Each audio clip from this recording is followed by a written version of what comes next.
Shalom saudara-saudara sesama orang yang beriman kepada Tuhan Yesus Kristus. Kiranya damai sejahtera dan sukacita dari Allah Bapa senantiasa melimpah di dalam hidup kita, dan kita semua diberkati dengan kesehatan dan umur yang panjang. Saudaraku, mari kita berdoa sebelum mendengarkan renungan firman Tuhan. Bapa kami yang ada di sorga, terima kasih buat pagi yang baru, berkat yang baru, dan pengharapan yang baru. Kami percaya Engkau selalu menyertai kami dan tidak pernah meninggalkan kami. Engkau selalu memegang kami dengan tangan kanan-Mu yang memberikan kemenangan. Bapa, saat ini kami sedang bersiap-siap untuk bersaat teduh.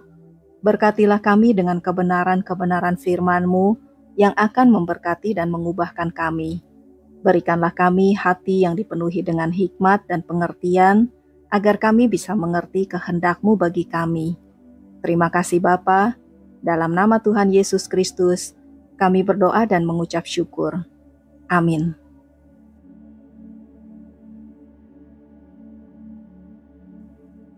Saudara yang terkasih, tidak seorang pun yang senang apabila mengalami penderitaan, betul?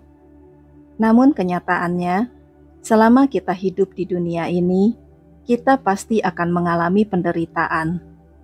Tuhan Yesus berkata dalam Yohanes 16 ayat 33, "Semuanya itu kukatakan kepadamu, supaya kamu beroleh damai sejahtera dalam Aku.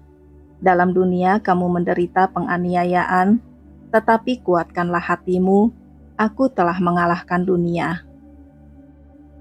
Kata penganiayaan dalam ayat tersebut, versi bahasa Inggrisnya menggunakan kata trouble and suffering, yang berarti kesulitan dan penderitaan. Jadi, Tuhan Yesus berkata bahwa di dunia ini, kita menderita kesulitan dan penderitaan.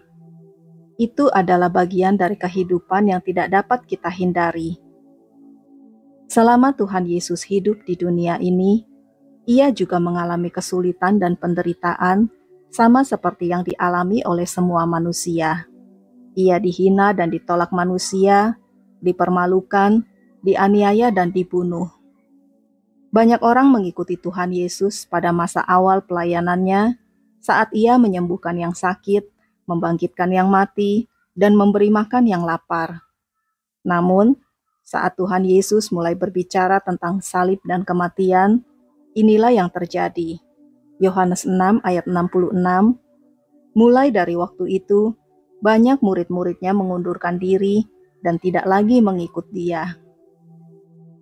Mengikuti Tuhan Yesus bukan berarti kita bisa bebas dari kesulitan dan penderitaan di dunia ini, melainkan Tuhan berjanji akan selalu menyertai kita dalam semua kesulitan dan penderitaan yang kita alami.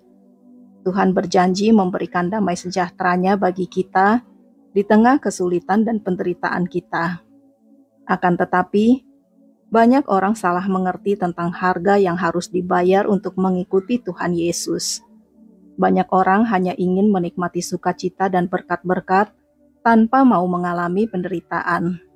Itulah sebabnya, ada pendeta-pendeta yang hanya menyampaikan tentang hal-hal yang indah apabila mengikuti Tuhan Yesus, tetapi menolak untuk berbicara tentang penderitaan yang mengiringinya.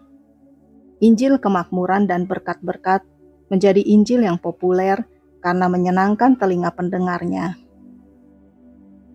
Kembali kepada perkataan Tuhan Yesus dalam awal renungan ini, yaitu Yohanes 16 ayat 33, penderitaan adalah sesuatu yang tidak bisa dihindari selama kita masih hidup di dunia ini.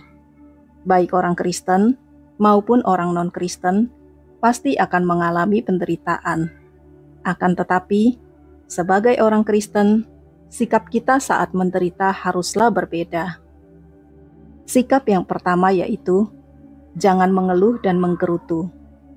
Mazmur 106 ayat 25-26, mereka menggerutu di kemahnya dan tidak mendengarkan suara Tuhan. Lalu Ia mengangkat tangannya terhadap mereka untuk meruntuhkan mereka di padang gurun. Bangsa Israel mengeluh dan menggerutu selama perjalanan mereka menuju tanah Kanaan. Oleh karena itu, Tuhan membuat mereka berjalan berputar-putar di padang gurun selama 40 tahun lamanya, sebelum akhirnya generasi anak mereka memasuki tanah perjanjian. Mengeluh dan menggerutu saat menderita akan melemahkan kekuatan kita, membuat kita merasa pesimis memandang kehidupan, dan membuat kita kehilangan pengharapan. Mengeluh dan menggerutu, meskipun terlihat sebagai hal yang sepele, namun bisa mendatangkan akibat yang fatal bagi kita. Mengeluh dan menggerutu berarti kita tidak mempercayai bahwa Tuhan memiliki kuasa atas semua keadaan, termasuk membalikkan penderitaan kita. Sikap yang kedua yaitu menguatkan hati. Yohanes 16 ayat 33, semuanya itu kukatakan kepadamu, supaya kamu beroleh damai sejahtera dalam aku. Dalam dunia kamu menderita penganiayaan, tetapi kuatkanlah hatimu, aku telah mengalahkan dunia. Menguatkan hati adalah sebuah pilihan sikap. Menguatkan hati adalah memilih untuk mempercayai janji-janji dan penyertaan Tuhan lebih daripada kesulitan dan penderitaan yang sedang dialami.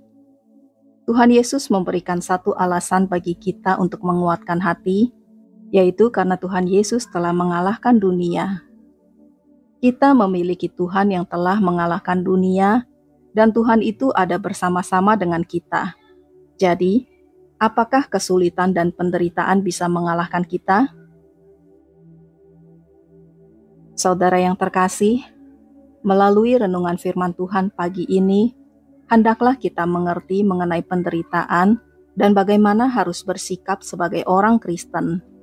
Janganlah kita menjadi sama seperti orang-orang dunia yang mengeluh dan menggerutu dalam penderitaan, menyalahkan orang lain dan Tuhan atas penderitaannya, serta putus asa dalam menghadapi penderitaan. Kita memiliki Tuhan yang menjadi kekuatan dan pertolongan kita, dan bersama Tuhan, kita bisa melewati semua kesulitan dan penderitaan di dalam hidup kita. Saudaraku, demikianlah renungan firman Tuhan hari ini. Mari kita berdoa untuk menutup renungan ini. Bapa, kami mengucap syukur atas benih firman-Mu yang baru saja kami terima di dalam hati kami. Kami berdoa supaya setiap benih firman bisa tertanam dan bertumbuh dengan baik. Pagi ini, Engkau telah mengajari kami tentang penderitaan dan bagaimana kami harus bersikap sebagai orang-orang percaya. Kiranya Roh Kudus senantiasa mengingatkan kami akan firman yang kami dengarkan hari ini, agar kami bisa menjadi pelaku-pelaku firman. Bapa, kami berdoa bagi semua aktivitas kami hari ini. Engkau mengetahui apa yang akan kami lakukan di sepanjang hari ini. Jadi kami memohon tuntunan-Mu agar kami bisa melakukan hal-hal yang sesuai dengan kehendak-Mu, dan jauhkanlah kami dari segala sesuatu yang jahat. Urapilah kami dengan keterampilan dan karunia-karunia yang akan memperlengkapi kami dalam mencapai tujuan hidup kami. Kami serahkan seluruh kebutuhan hidup kami ke dalam tangan-Mu, sebab kami percaya Engkau adalah sumber kehidupan kami. Bapa, kami berdoa bagi saudara-saudara kami yang saat ini sedang sakit. Kami berdoa agar mujizat kesembuhan terjadi di dalam nama Tuhan Yesus Kristus. Kami juga berdoa bagi pergumulan hidup yang dialami saudara-saudara kami.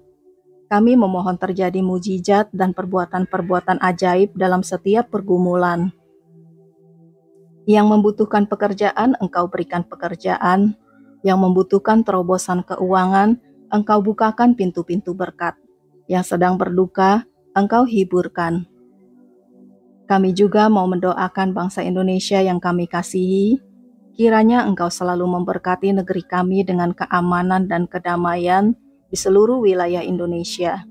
Kiranya Engkau memberikan cuaca dan iklim yang baik, serta menjauhkan Indonesia dari bencana alam apapun. Berkatilah para pemimpin negeri ini dengan hati yang dipenuhi rasa takut akan Engkau, sehingga mereka menjadi pemimpin-pemimpin yang bijaksana. Terima kasih Bapa, dalam nama Tuhan Yesus Kristus, kami berdoa dan mengucap syukur. Amin.